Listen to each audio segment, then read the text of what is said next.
I believe there is a certain sanctity to this thing that we do here, despite all the broken or inflated egos, the sidled and overzealous libidos, the unbridled hatred and unrequited love.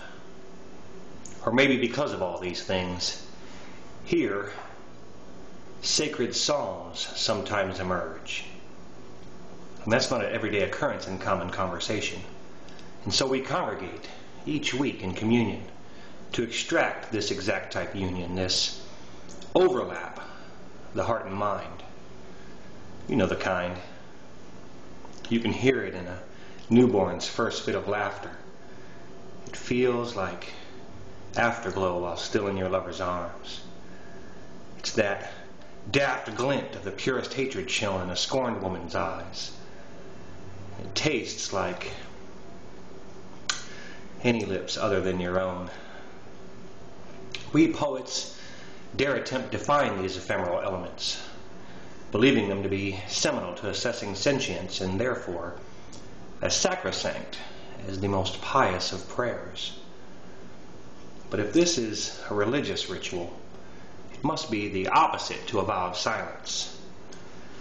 One is expected to speak out here, encouraged to shout violently if that better suits you.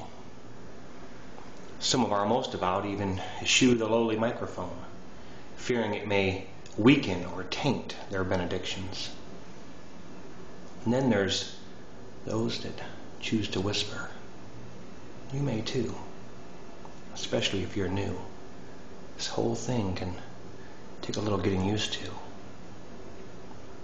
Abuse of the honor and privilege of giving testimony before our sect is rare, as it is a hallowed gathering. Most take care to arrive with something more in mind than simple self-indulgence. Some come because they feel a calling to. Others in order to pay tithes.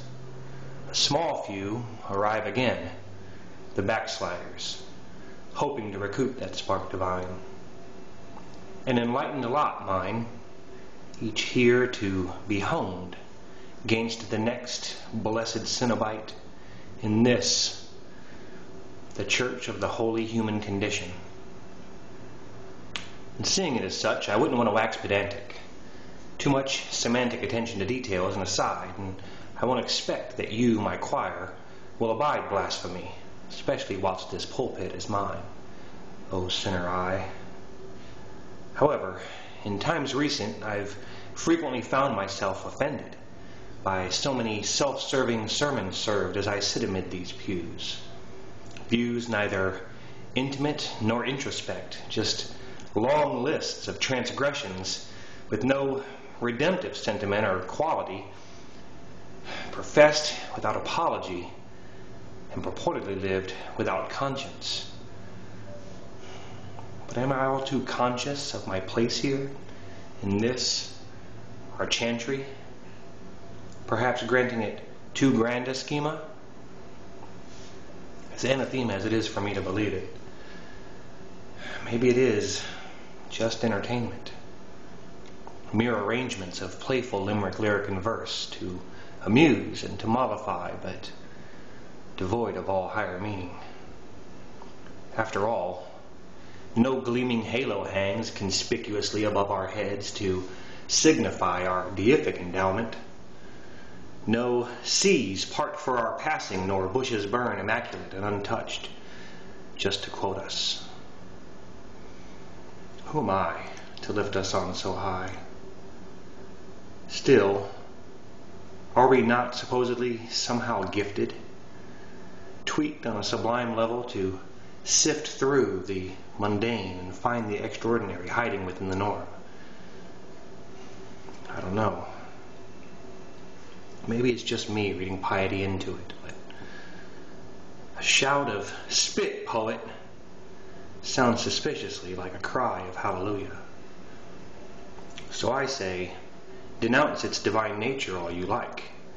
There's no denying poetry's power to inspire, to motivate, to move.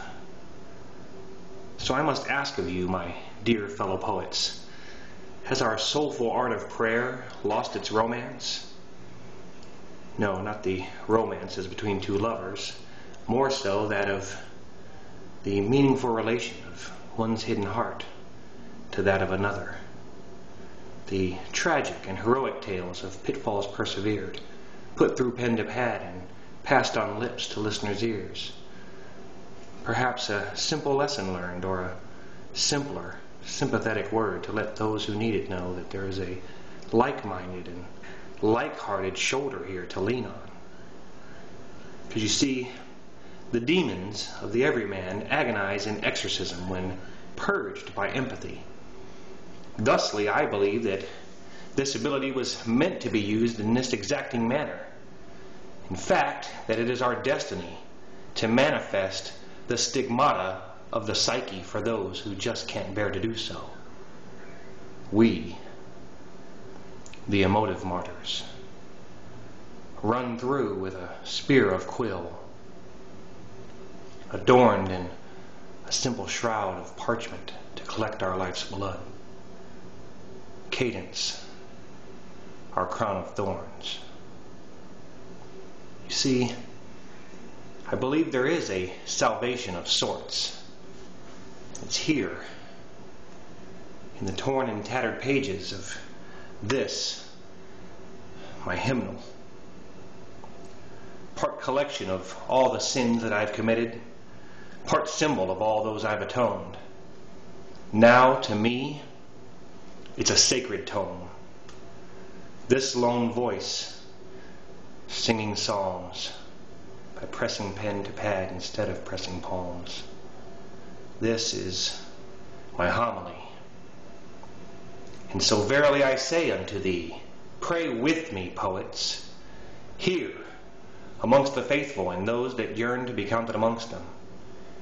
Pray that a weary heart be freed from doubt, or just once again filled with wonder. Pray for wisdom that you might feed another's hunger from your abundance. May your words give asylum to the hunted, the hounded. May they hold out a helpful hand to the wayward bound soul. Our goal here should be to surmount heights unknown and to explore valleys deep. We've been given the power to rally spirits. So rally spirits and reap righteousness. Seek enlightenment. Pray, poet, over anything. Preach, poet, about everything. But do so only in earnest. For here you stand on holy ground.